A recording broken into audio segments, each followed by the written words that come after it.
tal? ¿Cómo les va? Bienvenidos otra vez a un espacio geográfico.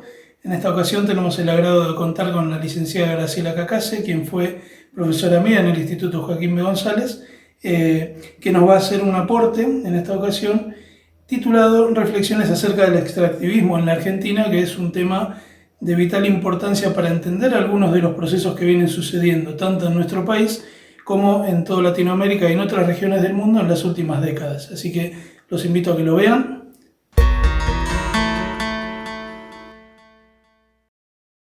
Hola, buenas tardes. Mi nombre es Graciela Cacase. Soy geógrafa, trabajo en la Universidad Nacional de Luján como docente investigadora. Trabajo también en el Joaquín B. González, en el Instituto de Formación Docente, y soy divulgadora de ciencias en el Planetario de la Ciudad de Buenos Aires. Hoy vengo a presentarles algunos de los trabajos, por lo menos algunos de los conceptos que estamos trabajando desde la Universidad Nacional de Luján con geografía económica, especialmente geografía económica argentina. El equipo de investigación está liderado por el licenciado Osvaldo Morina y vamos a hablar especialmente sobre el extractivismo. Así que si les parece bien, vamos a compartir una presentación y ahí tenemos. Vamos a hacer algunas de las reflexiones acerca del extractivismo en la República Argentina, ¿sí? El concepto de extractivismo es un concepto que está marcando un modelo de desarrollo en la Argentina. Un modelo que está anclado en lo que es todo lo financiero, es que la valorización de lo financiero es bien característico de esta etapa neoliberal, pero también es un modelo que está anclado en la exportación de commodities. El commodity son los bienes primarios, lo que habitualmente llamamos recursos naturales, bienes comunes, que tienen valor financiero y donde tenemos muchas inversiones que están muy necesitadas, por decirlo así, de poder apropiarse de esos bienes primarios para la exportación. O sea, acá tenemos el concepto de extractivismo. Y también tenemos algunas exportaciones locales que son de manufacturas, pero con escaso valor agregado. Todo este modelo es un modelo funcional al sistema económico mundial, un sistema transnacionalizado, un sistema que vuelve a hablar de centro-periferia y hasta podríamos definir a la Argentina como una geografía periférica y dependiente, que tiene un patrón de acumulación que está fuertemente apoyado en el saqueo de los recursos naturales, las riquezas naturales, los bienes primarios de los commodities. Y todo mediado por la ciencia y la tecnología, que da herramientas para tener una mayor apropiación, no solamente de la naturaleza y de los servicios naturales, sino también de todos los elementos necesarios para que realmente funcione el sistema. Por supuesto que este modelo extractivista tiene serios inconvenientes, serias repercusiones sociales, ambientales y por supuesto económicas. Y ante ello nos encontramos con riesgos, con luchas, con resistencias. En la Argentina, el modelo extractivista se apoya en tres patas. Por un lado, la expansión del agronegocio, la agricultura sojera, la agricultura industrial transgénica. Por otro lado, la gestión de los hidrocarburos con la irrupción de los hidrocarburos no convencionales. Y por otro lado, la gran minería. Vamos a empezar sintéticamente con alguno de estas tres patas, y yo les digo, va a ser sintético porque en realidad tenemos muchísimo para poder presentar de cada uno de estos temas.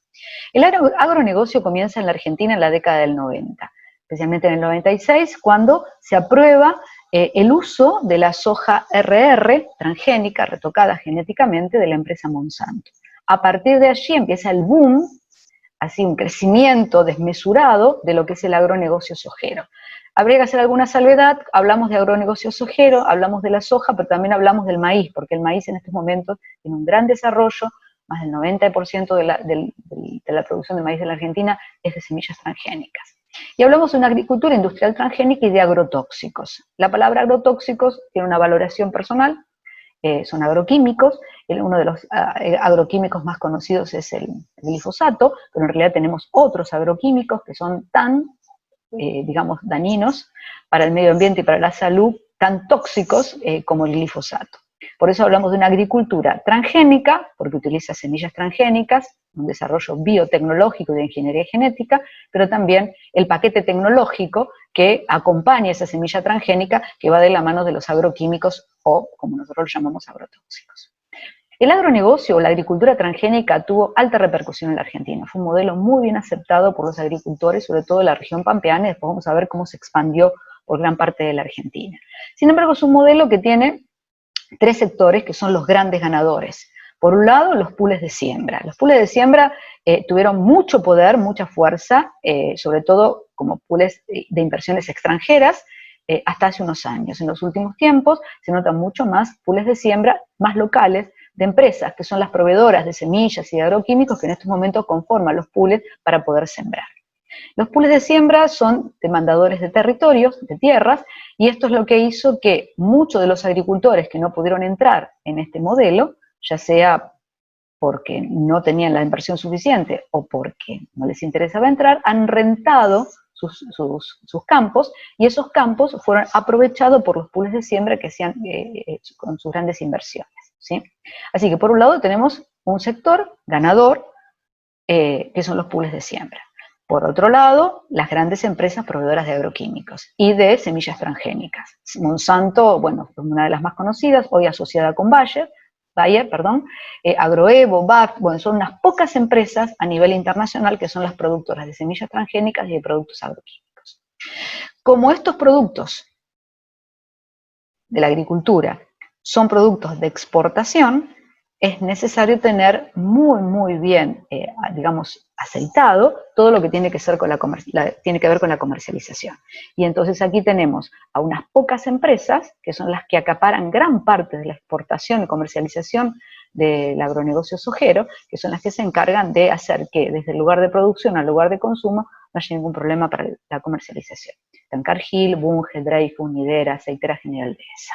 Este modelo sojero posicionó a la Argentina como tercer productor mundial de granos, después de Estados Unidos y Brasil. Este año cambiamos, es después de Brasil y Estados Unidos, porque el mayor productor justamente es Brasil.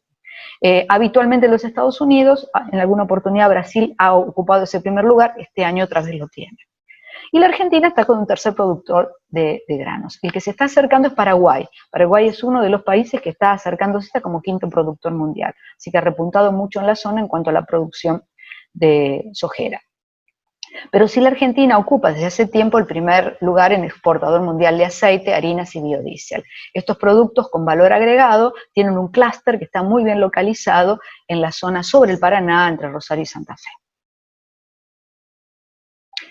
Esta cartografía, que si bien es muy poquita, pero nos sirve un poco como para poder comprender qué auge tuvo, ¿no? Qué boom tuvo el agronegocio en la Argentina. Fíjense que en este primer mapa estamos viendo en la década del 70 en los lugares donde se producía soja en la Argentina, prácticamente muy pocos lugares, la soja no era tan utilizada, pero vemos ya en el 2005 y el 2017-2018 la gran expansión que tuvo. Esto ves la territorialización del agronegocio evidenciada en los mapas, ¿no es cierto? No solamente la región pampeana es la que más tiene producción sojera, sino que esto se ha extendido a toda la zona chaqueña, fíjense como Salta, Tucumán, ¿sí? Bueno, Entre Ríos, Corrientes y Misiones, miren San Luis que no tenía este tipo de producciones, cómo se ha expandido la soja de una manera increíble. Este cuadro que vemos acá nos permite ver cómo evolucionó la producción desde el 87 hasta el 2020, empezamos con 9 millones, casi 10 millones de toneladas, ¿sí? Y estamos ahora en 50 millones de toneladas. El pico lo tuvimos en la cosecha 2014-2015 con 61 millones de toneladas. Ahora se mantiene entre 50 y 55. La baja esta, 37 millones, se debió en la campaña 17-18 por problemas climáticos y porque no se pudo, había inundaciones y no se pudo entrar a los campos a recoger la cosecha. Este incremento de la producción sojera tiene que ver, por un lado, con la territorialización, la expansión territorial, a expensas de bosques, a expensas de otros cultivos, a expensas de la ganadería, a expensas de pequeños productores, porque justamente esta producción arrasó con todo eso, pero también porque se han encontrado cada vez semillas y agroquímicos que han permitido un mayor rendimiento.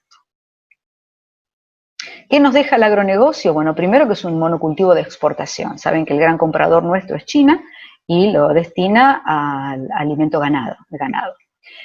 Acá tenemos conceptos que maneja Walter Penge, ¿no? Que el agua virtual, el suelo virtual, como una necesidad de que para que crezcan estos productos se necesita invertir en agua e invertir en nutrientes del suelo. ¿Cuánto se lleva esta producción?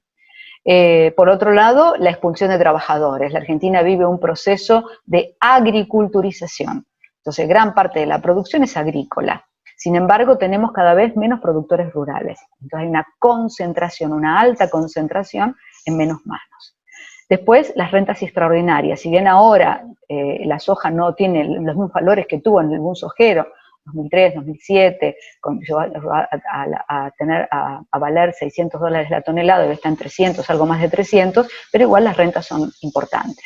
La pérdida de biodiversidad, la pérdida de soberanía alimentaria, porque un campo que era destinado a producir cultivos ahora está destinado a producir alimentos para ganado, entonces eso hace que no podamos producir alimentos como producíamos en otros momentos. Las retenciones a las exportaciones, que esto es la gran ganancia que tiene el Estado Nacional, ¿no es cierto? En la época del boom sojero, las grandes ganancias que tenía la Argentina, el haber podido tener un superávit fiscal, se debió a las retenciones a las exportaciones. Hoy son de un 33%, hubo en momentos anteriores en la que se trató de ir bajando las retenciones a las exportaciones, hoy por los problemas de la crisis económica que estamos viviendo otra vez están altas. Bueno, y lo que dijimos antes, la contaminación por agrotóxicos y el daño a la salud, las fumigaciones. Ustedes saben que gran parte de la Argentina, en el río Colorado hacia el norte, está ambientalmente contaminado con agroquímicos y los daños a la salud son muy evidentes, sobre todo aquellas localidades que sufren las fumigaciones y que trae daños importantes a la salud. Así que esto es un pantallazo de lo que sería el modelo sojero, el de agronegocio en la Argentina. La otra pata del extractivismo es la gran minería. La Argentina nunca tuvo tradición para ser un país minero, sin embargo, hoy, gracias a que es una política de Estado, la Argentina es un país minero. Estas estadísticas que yo dejé acá y que si bien parecen desactualizadas, pero marcan muy bien el impulso que tuvo la minería a partir del 2003 en la Argentina, ¿no? Fíjense, las exportaciones en estos pocos años aumentaron más de un 400%, las inversiones más de 1.900%, el número de proyectos más de 3.300%, la producción más de 800%, las exploraciones, y realmente estos datos nos muestran de cómo se disparó, ¿no es cierto?, la actividad minera en la Argentina. En este mapa podemos ver algunos de los emprendimientos más importantes. Si tuviéramos que poner todos, no alcanzaría el mapa para la cantidad de proyectos.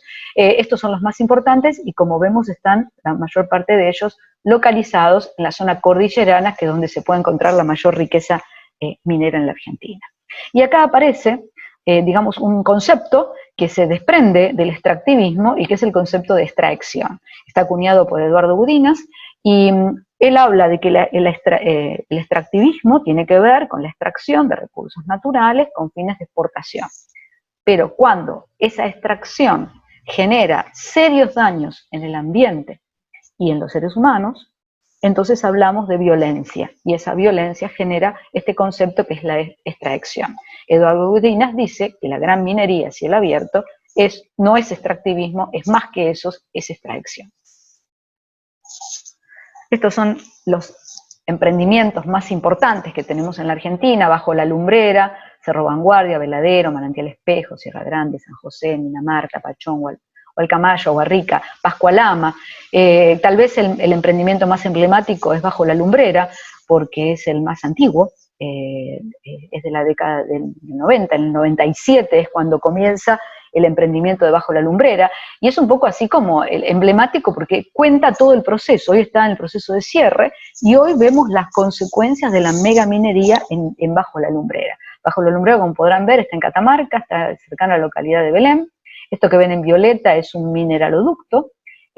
Todos saben cómo es el proceso de la minería a cielo abierto, que es un proceso hidroquímico. Se necesitan millones de litros de agua. Esos litros de agua se mezclan en los diques de cola con los escombros, producto de las explosiones. Estas son las canteras y las escombreras, y es acá donde con el agua y los productos químicos se pueden separar todos los minerales.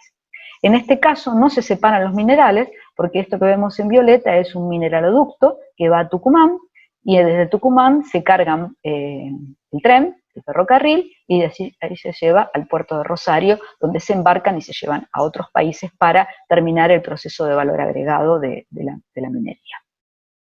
Hoy, Bajo la Lumbrera es emblemático porque nos cuenta cuáles son las consecuencias. Hay algunos ambientalistas, algunos ingenieros que trabajan en la zona de Bajo la Lumbrera, que dice que recuperar ambientalmente Bajo la Lumbrera llevaría más de 1000 años.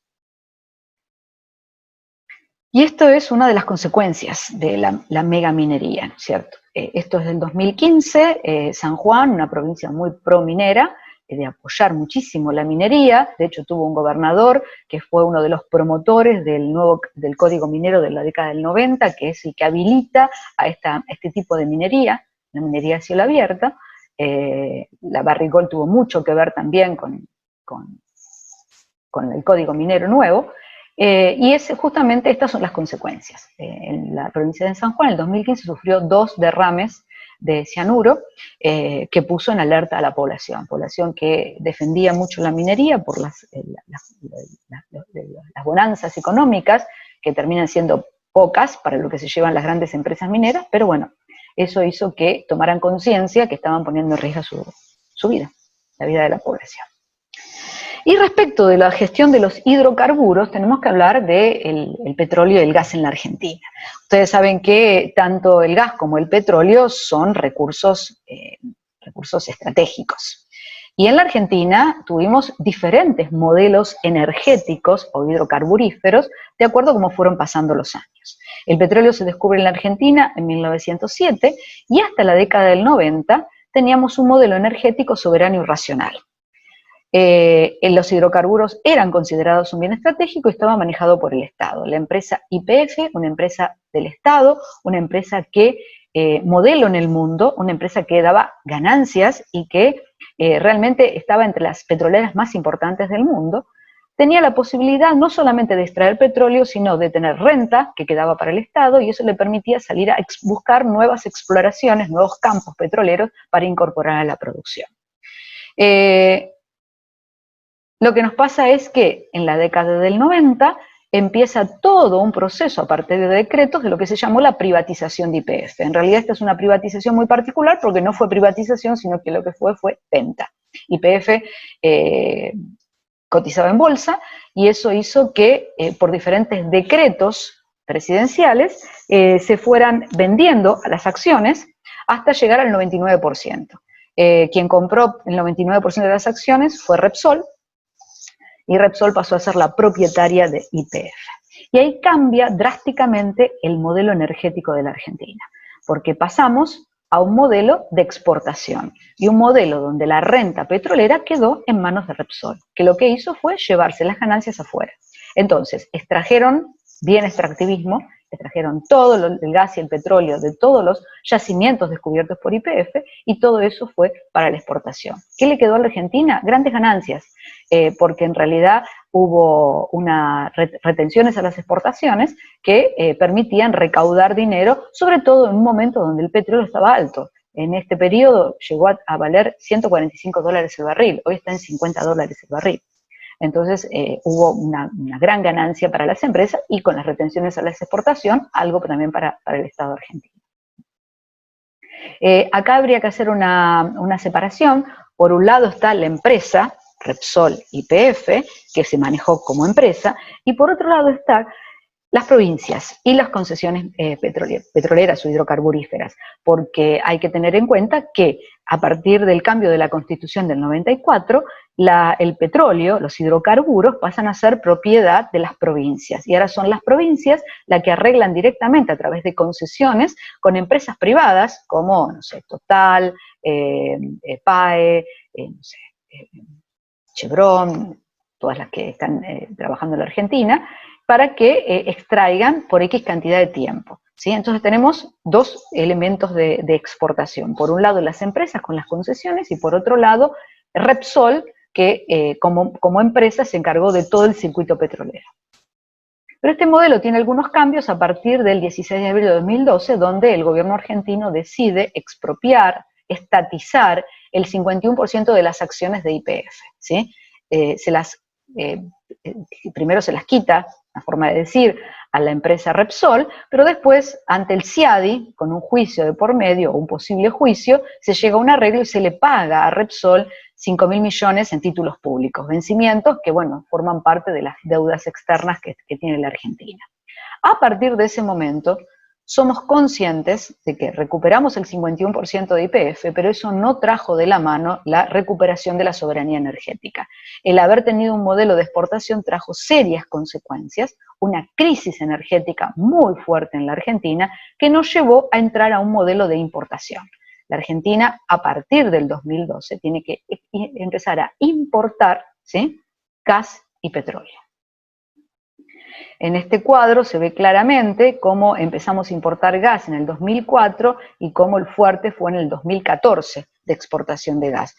Parte del gas vino de Bolivia a través del gasoducto, ¿sí?, y parte del gas que se compró fue gas licuado, que venía en barcos metaneros, y tanto en Bahía Blanca como Escobar teníamos los barcos regasificadores, después estuvo la planta regasificadora, sobre todo en Escobar, para poder inyectarlo a la red y de esa manera tener gas. Con el petróleo también tuvimos momentos de importación muy importantes, con un gasto muy, muy grande para la Argentina. Bueno, acá nos muestra un poco cuál fue el periodo donde más se produjo gas en la Argentina, entre el 2003 y el 2008, y también cuánto fue donde más se exportó. El petróleo es más de la década del 90 y principio hasta el 2004, que fue la mayor extracción, y después la exportación. Acá va cayendo la producción, ¿por qué? Porque ya no había que explorar, y eso es costoso, y las empresas como Repsol no lo querían hacer. Las cosas cambian a partir del 2017, 2018, 2019, porque se incorporan a la producción el petróleo y el gas no convencional. Ustedes saben que el petróleo y gas convencional es el que se extrae a través de la metodología del fracking, es el que está impregnado en las rocas y que de alguna manera con esta metodología se puede acceder a este tipo de gas y de petróleo. Entonces, por todas las cuencas productoras de petróleo, la cuenca austral, la cuyana, la San Jorge, la neuquina, la del noroeste, aumentaron la producción, pero también a partir del 2008, pero sobre todo 2017, 2018, 2019, empieza un gran aporte del petróleo no convencional, que fue en el 2018 del 13%. Y esto es lo que permitió ir camino al autoabastecimiento, que es lo que se logró el año pasado. Lo mismo sucedió con el gas natural y con la incorporación del gas no convencional, ¿sí? Todas las cuencas aumentaron la producción, pero a su vez se incorpora el no convencional, y eso hace que en el 2018 el 35% del gas que se consume en la Argentina y que se produce en la Argentina es no convencional. Por supuesto que territorialmente el lugar mayor productor de petróleo y de gas no convencional es Vaca Muerta. También hay otros yacimientos en la Argentina, pero este es el más representativo. Ocupa el segundo lugar en el mundo en cuanto a reservas de gas no convencional y el cuarto en cuanto a petróleo no convencional. Acá fueron grandes inversiones, sobre todo no este año, sino los años anteriores. Este año es una crisis total, no solamente por el valor del precio del petróleo, sino por el confinamiento que estamos viviendo y el parate que hay en cuanto a actividad, y eso hace que, bueno, no sea muy rentable, ¿no es cierto?, hoy trabajar en Vaca Muerta. Sin embargo, los convenios están hechos, los contratos están hechos, está todo esperando a ver, expectativa, a ver cómo evoluciona la Argentina y cómo evoluciona el mundo. Pero mientras tanto hay grandes inversiones. Fortín de Piedra está a cargo de Tecpetrol, que es una de las zonas más productivas que en estos momentos tiene, representa el 6% del gas de la Argentina, y Loma La Lata, donde está trabajando YPF asociada con Chevron, y también un yacimiento muy importante de producción no convencional. También están otras empresas en Orejanos como Down, Petronas, Pampa Energía, Equinor. Bueno, son todas las empresas que han hecho concesiones para poder extraer hidrocarburos no convencionales. La provincia beneficiada y perjudicada es Neuquén, ¿no? Porque Neuquén es la que está recibiendo el 12% de las regalías petroleras y gasíferas.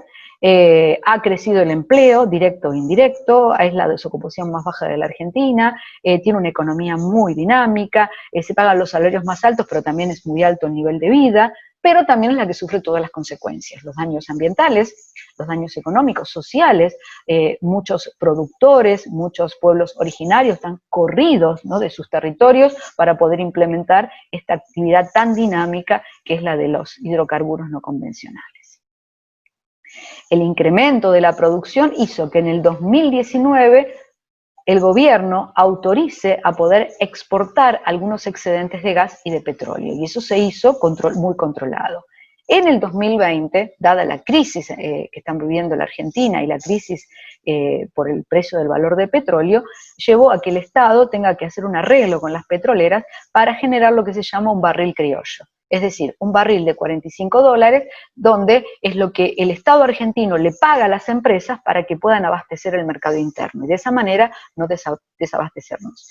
El problema es que Inmediatamente a que se llegó a este arreglo empieza toda la pandemia, todo el confinamiento, hace que la economía de la Argentina se detenga prácticamente, no hay grandes consumos en la industria, no hay grandes consumos en el transporte, no hay grandes consumos en general para la población en forma particular, y eso hace que haya excedentes de gas y de petróleo que en estos momentos están autorizados a exportar, siempre y cuando primero se abastezca el mercado interno. Así que bueno, estas son las realidades que estamos viendo del extractivismo en la Argentina, tanto con el agronegocio, tanto con la minería a cielo abierto, como la gestión de los hidrocarburos. Esto refuerza un modelo de desarrollo totalmente extractivista.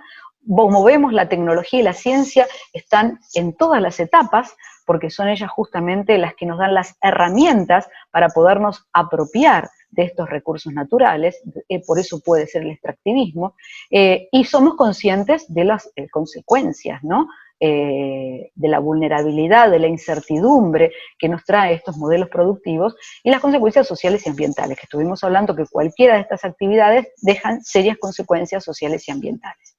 Para cerrar, simplemente, hace 2 semanas, CEPAL dio un informe diciendo que se habían equivocado, que el extractivismo no es lo que ellos apoyaban. Ellos pensaban que el extractivismo podría darle a los países productores de materias primas herramientas económicas para redistribuir y tratar de solucionar los problemas de pobreza.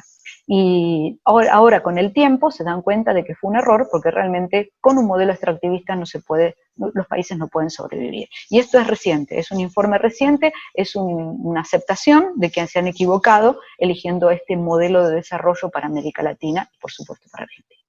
Bueno, espero haber sido lo suficientemente clara, sé que todo lo dije de manera muy sintética, bueno, hay mucho más para hablar de cada uno de estos temas, podríamos desarrollar mucho, pero bueno, me parece que por lo menos para presentar el extractivismo en la Argentina es una buena forma de hacerlo. Así que bueno, les agradezco el tiempo, espero haber sido clara y bueno, estamos en contacto para lo que lo necesiten. Muchas gracias.